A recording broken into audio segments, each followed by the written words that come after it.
You got a pair of Mac guys. John McMullen and Jody McDonald here with you on Birds 365 as the countdown is on. The divisional round action. The New York Giants coming back to New York. Weren't they here just 10 minutes ago? Well, maybe. Yeah, it seems like it. Well, some of the guys who usually stand on the sidelines were here 10 minutes ago. I don't know if Davis Webb, he'll be in street clothes, but he was here 10 minutes ago. He was, and he made a couple of plays in that fourth quarter, and I did question the Eagles' defense that they just couldn't, after completely shutting down the Giants for 3 quarters, couldn't put the hammer down and stop them and let the game get more competitive than it really needed to be. All right, so we kind of analyzed that one. So we'll put that game aside, because if you want to figure out where the Eagles and Giants are at, just by using the players that you're assuming are going to play, and in the Eagle case, there are a couple injured players that we don't know about yet. When the Eagles beat the snot out of the Giants earlier this year up at MetLife, the Giants were down a couple of key defensive backs, and the Eagles took advantage of it. They threw it effectively, but even more effectively, they ran the football. Miles Sanders went nuts for 140 and change. Jalen ran it for over 70. They ran it as a team for over 200 yards. We know that's how the Eagles made the playoffs last year, but this was a new and improved and a better Eagle team that was 14-1 with Jalen Hurts as the quarterback. But in that game against this opponent, the Giants, they ran it down their throats. And we know the Eagles got into the playoffs last year by running it down other teams' throats. Is there a chance that that's the game plan this week, that they break it down and go, we can run it against the gut? Because the Eagles weren't the only team that ran it against the Giants. Giants were one of the worst teams against the run in the National Football League this year. Is there a chance that that is the game plan? Oh, we're going mano a mano. Lane Johnson's back. We're just going to run it down your throats the same way we did here earlier this season in your house. I don't know if that's the proper description. But I talked to mano a mano. I've talked to Shane Steichen. The Eagles are a zone read team. So, I mean, I don't know if you mean just line up and run the football. If they do that, I don't think it's a positive sign. And by the way, I don't mean I formation. I mean just inside zone where you take inside or outside zone where you take the option away from Jalen Hurts to pull it because you're protecting him. I don't think they're nearly as effective in that type of situation. The Giants don't have good linebackers. They do have a good front, though, and Dexter Lawrence played really well. Now,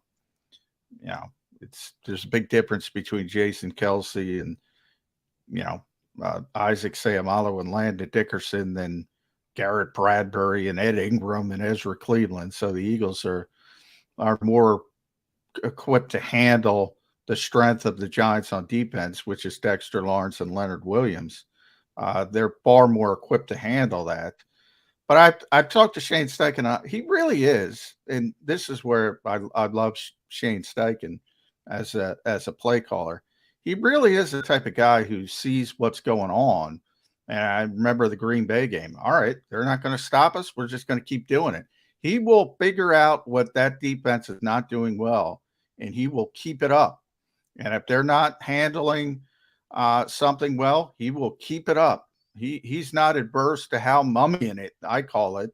Whereas, Hal would say, run it again, run it again, run it again. That's sort of his mentality. If you can't stop something, he's going to pick at it and pick at it and pick at it. So if the Giants can't stop the run, he's going to run the football. My bigger concern is, are they protecting Jalen Hurts? I mean, that affects the Eagles so much because so much of their offense, and I've said it since, pretty early in the season when it became clear that Jalen was playing at a high level. You've heard me use that terminology, Jody. It's not a run-based offense, not a pass-first offense. It's a Jalen Hurts-first offense. Mm-hmm. That's what it is. That's what it is.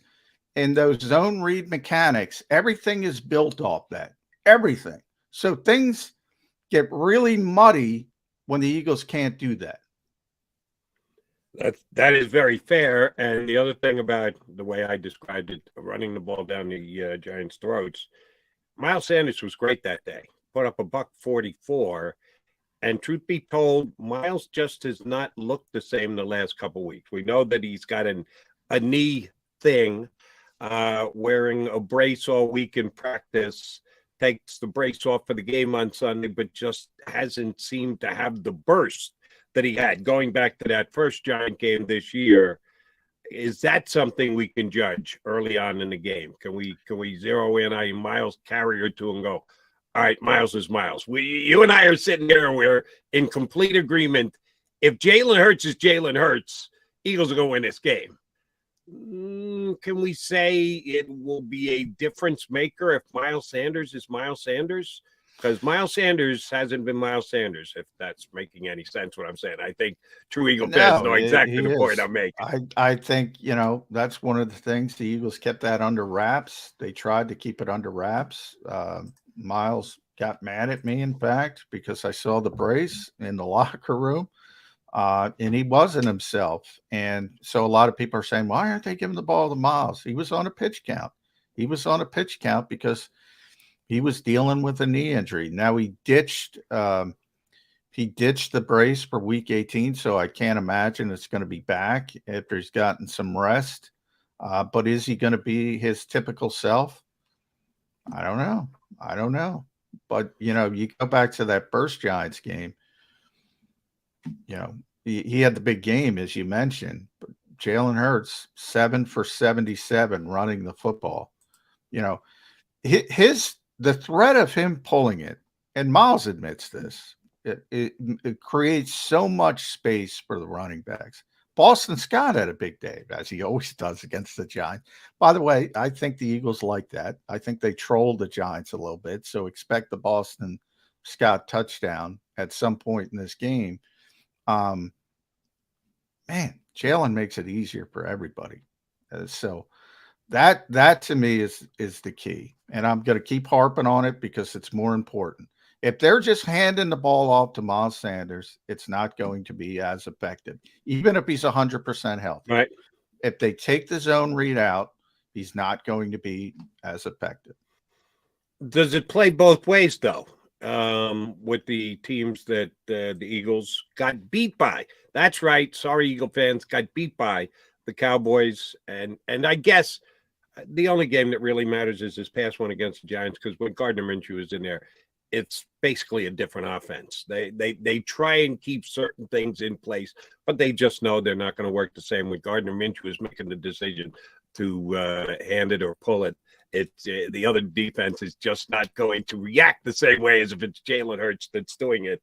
But if Miles Sanders is not 100%, does that make putting Jalen Hurts, if the Eagles are reading into this that we're still in quasi-protection mode of Jalen Hurts? Because winning this game this week against the Giants is big. And certainly the Eagles want to do it. All Eagle fans want to see them do it. But then they want to be ready to take on San Francisco or Dallas. And yes, sorry, Dallas fans, I think it's going to be San Francisco the week after. And then if they win that game, they want to take the shot against any AFC team that's coming their way. So you can't just say, we're pushing all the chips, taking every risk with Jalen Hurts this week. Well, you might get a win, and then all of a sudden Gardner Minshew's back in playing quarterback in the NFC Championship game. Don't say that, Joe. I have to at least pose the possibility. How much protection will the Eagles do? I know it's an unfair question to ask you or anybody other than Nick Sirianni, Shane Steichen, and Jalen Hurts. How much protecting do they have to do of him this week? Or can you just say, if we don't win this week, there's no tomorrow? We're not even contemplating San Francisco or Dallas. We know who the two potential opponents are, but hell no, we got to just keep 100% of focus and do everything we can to win this week against the Giants. Can the Eagles coaching staff do that? Yeah, and I think they will, because I mean, to me, it's a pretty easy decision. You can't legislate injuries anyway. You're not playing next week if you don't win this week. So to me, it's a relatively easy decision. I think that's where the Eagles will come down on that sort of spectrum. Now the hope would be where things can change a little bit. If you got a 3-touchdown lead in the third quarter, well, yeah, then you could take it off the table and say, all right, yeah, let's run inside zone. Let's take it out of his hands.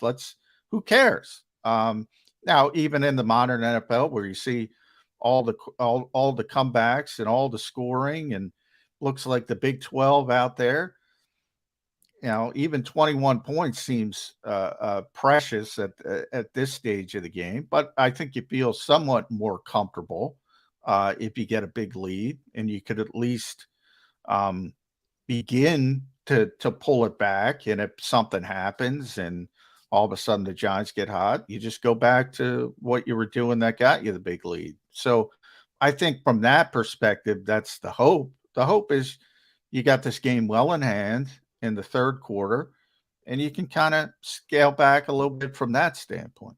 See, that's what bothers me about this game coming up against the Giants, which I'm on record, Eagle fans. I'm picking Eagles.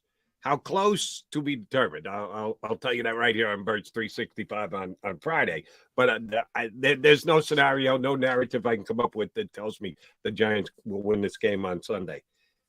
That game, just how many ever days ago it was, that the Giants did get those 2 touchdowns late. Now, you put a little bit of it on the punter on a bad punt. True. You did give Kenny Golladay credit for making a dynamite catch. Well, he was covered by Big Play Slay, right? And that's kind of why he's Big Play Slay. He's supposed to keep the other team's underachieving, highly paid, but underachieving wide receiver from being able to make that play. Those things did happen. So the McMullen up by 3 touchdowns, we can pull in the oars a little bit to protect Jalen Hurts. Yeah, except that the Giants got 2 touchdowns in the fourth quarter against this defense just 10 days ago. So is a 3-touchdown lead as safe as one would think it is when we just saw it to the contrary less than 2 weeks ago? No, it's certainly not. It's not what it once was in the NFL. I mean, I hope people were watching this weekend, because the Eagles fans who criticized the defense of this team, you got to see some up-close defenses in this league, and it ain't pretty, because we hold Slay up to this unrealistic standard. And I'm not just talking about you, Jody, because it's fans more than anybody else. Oh, he gave up a play. He gave up a play. There's not a cornerback in this stinking league that doesn't give up multiple plays in just about every game, and unless you're playing a really, really terrible offense. And to me, offense has to do with, if you can block people in this league, you can score. And that's what makes the Eagles so effective. They have offensive line. I don't care who you're lining up on defense. I don't care what scheme you have. If you can block people, you can score in this league. And it's almost become, and again, I don't think it's a very aesthetic game. I'm getting down the wormhole of the NFL as a whole. I don't think it's a very aesthetic game now, because the way you have to play defense is affect the quarterback, get to the quarterback, or you're dead. And again, when we're talking about good quarterbacks, now, you're in some bad situations, but we're seeing third string quarterbacks put up big numbers. Nothing against Brock Purdy again. Even and if you're a big Brock Purdy fan, go to Skylar Thompson. I mean, these are third string quarterbacks. And in previous generations of the NFL, if you were down to the third string quarterback, you were dead. You were dead in the water. But you can manufacture offense because it's so difficult to play defense in the NFL. And I think everybody saw it. Daniel Jones, God bless his soul, he looked like Joe Montana in his prime against that Minnesota team. Guys are running wide open. San Francisco, guys are running wide open. You saw it with Dallas. Blown coverages. That's supposed to be a good defense in Tampa Bay. And Todd Bowles is a great coach, defensive coach, not a great head coach. Great defensive.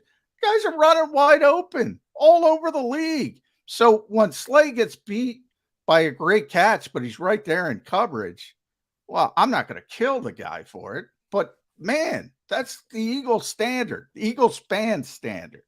Well, I guess I'm an Eagles fan, because I'm going to tell you that Darius Slay in the second half of this season has been nothing special. That's how I would describe his play. And here's where I hold him to that standard. When you name yourself Big Play Slay, when you go to the level of, I'd prefer you not to call me Darius, just call me Big Play.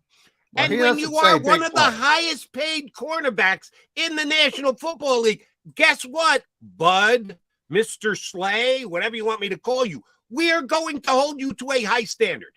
And yes, you're supposed to make a play on that ball against Kenny Golladay. If you think that's me or any other Eagle fan saying, you guys are just too high, how can you expect Darius to play to this level? Darius is the one who expects him to play to that level. Darius carries that attention with him and calls it to himself and cashes that check. I don't think Eagle fans are wrong in any way, shape, or form to expect Darius to play they're like wrong. A star they're cornerback. wrong. They're wrong from a contextual standpoint. That's where they're wrong, Jody. But by the way, Darius, and he'll kill me for that if hopefully he's watching the show. But Slay, he says he wants to be called Slay. He doesn't like the name Darius. I've never heard him tell anybody to call him Big Play. Now that's his nickname. I'm not saying he doesn't embrace his nickname, but would you prefer a cornerback of all positions to not have confidence? I mean, he's got a lot of stinking confidence. To me, that's part of what makes him a great player. Cornerbacks who don't have confidence, you're screwed, because those guys are going to get beat, and those guys are going to get beat, and they're the ones who have to have the memory of the goldfish that Ted Lasso saying. You got to have a 10-second memory, because if you get beat by Kenny Golladay on a great catch and you say, woe is me, and start kicking yourself, well, then you're in big stinking trouble. So from that standpoint, that's where, and contextually, that's where the Eagles fans have it wrong. Because again, and that's why I bring up the rest of the league. Did you see those defenses? Did you see those blown coverages? Now, the Eagles have them as well, but not nearly as much. That's all I'm trying to say when I say the standard is ridiculous here. It's all over the league. The Chargers, Asante Samuel played one of the greatest first halves you're ever going to see from a cornerback, ever. And it fell apart in the second half. It is really hard to play defense in the modern NFL. It's really hard to play corner. And again, over a full season, I don't know what the number is. I can look it up. I'll try to look it up. The passer rating he allowed, Darius Slay, it's better than the worst quarterback in the league. In other words, the worst quarterback in the league. But it got worse over the course of the season. And I will absolutely agree with you that Darius Big Play Slay is one of the best cornerbacks in the National Football League. He's just the second best cornerback on the Eagles, is the point that I'm trying to make, because well, that's not true either from this perspective. And Bradbury's been, phenomenal. There's more on Slay's plate. And they play zone 90% of the time. How is there more on Slay's plate? They play quarters, they play cover 6, they play cover 8, but a lot of it is matchup zone. Go back to the Minnesota game early in the season with Jefferson. All right, who was responsible? Do me a favor, just for the people's edification. Explain matchup zone. It's quarters, but it has man principles. It's cover 6, but it has man principles. So, and Gannon talks about this all the time. Like if you just play cover 2, that's what people think of as zone. That's pretty much just a zone. But there's a lot of times, and this is what happens with this Fangio defense, which drives me insane, because you have so many blown coverages. It's because there's so much communication between coverage shifts, and you see, especially younger players, you see them making mistakes and dropping receivers and not getting to their landmarks where they're supposed to be. But a lot of the Eagles zones have man principles, but they're still zone defenses by definition, and a lot of them don't. And it's hard to differentiate, to be honest, until you talk to the coaches and say, what is this play? What is this play? What was this designed to do? I go back to the 3rd and 30. That was Tampa 2 sink a defense, and they made a mistake because they expected. They stunk all right on that one. not stink, Tampa Bay sink. And basically what it is an inverted cover two, where instead of the safeties playing coverage, they come up. In this case, it was Reed Blankenship. It was only half of the field. It wasn't both halves. He comes up, and Josiah Scott was supposed to race back to his landmark. Jonathan Gannon got too cute, to be honest. He knows it. And he made a mistake, and he was the first to say he made a mistake. He probably should have just played cover two. But it really is complicated, and probably too complicated, to be honest, and more so with other defenses, because you saw it. By the way, you know who plays the Vic Fangio inspired scheme? Minnesota. You know who plays it? The Chargers. You see those defenses? I mean, it's just poor coverage, blown coverage. They shouldn't be playing this defense. The Eagles have done it well. I'm not in love with the scheme. You know, I say that all the time, Jody. By the way, I think when Vic Fangio comes back, I don't even think he plays the scheme, because I think he's too smart, and too many teams do it, and too many teams play it poorly. I think he shifts it up. I really believe that. Don't the Eagles shift it up? As you're just telling me, they play this zone defense, but it has Mankip and his Tampa 10. Isn't that like tampering with the type of defense that they play? Isn't it multifaceted? When do you say it's not that type of defense, when you have all these different ways that you can? Well, there's too much. There's too much in my estimation. There's too many coverages. There's too much, especially for younger players to digest and handle effectively. When Vic was at his height in Chicago with it, he had great players. I mean, show me a good coach, I'll show you great players. Nick Sirianni says it all the time. He had Khalil Mack and Leonard Floyd. Their corners were good. Their safeties were good. They had everything to put this thing into place, and they understood the defense, and they played it well. By the way, they didn't even win, but they played it really well. When he got to Denver, they had some talent, but not nearly as good. And here with the Eagles, it's sort of in between. They got a lot of talent. They play at the best of anybody. I don't like it. There's too much. There's too much. But and I got this from John McMullen. James Bradbury, one of the most savvy players he's ever seen. Yeah, he's a big part of the success. But so is Slay. That's why I say Darius Big Play Slay, second best cornerback on the Philadelphia Eagles, because the savvy counts. And the savvy made James Bradbury the best cornerback on the Eagles this year. All right, Mac and Mac, guys, we're going to take quickie timeout. Les Bowen just texted me and said he's so sorry. He misset his alarm. He's going to hop on. We'll take a quick timeout. We'll punch up Les. Also, we've got Hunter Brody from The Best Show Ever hopping on a little bit. So you got two good guests yet coming.